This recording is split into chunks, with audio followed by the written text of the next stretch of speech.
Quick first look at the Motorola Edge 80 Fusion. And yeah, this one's already getting a lot of hype.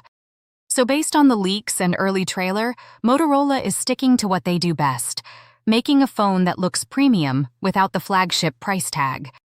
You're getting a 6.7-inch curved POLED display with a super smooth 144 Hz refresh rate, so everything from scrolling to gaming should feel really fluid.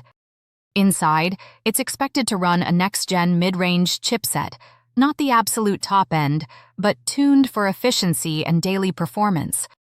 On the back, there's a 50MP main camera with OIS, plus an ultra-wide macro lens. Pretty standard for this segment, but solid. Battery life looks strong too, with a large cell and 68 fast charging. Now, is it worth your money? If you want style, clean Android 15 and fast charging at a reasonable price, this could be a winner. But hardcore gamers might want more power elsewhere. Overall, promising, but we'll need real-world testing to know for sure.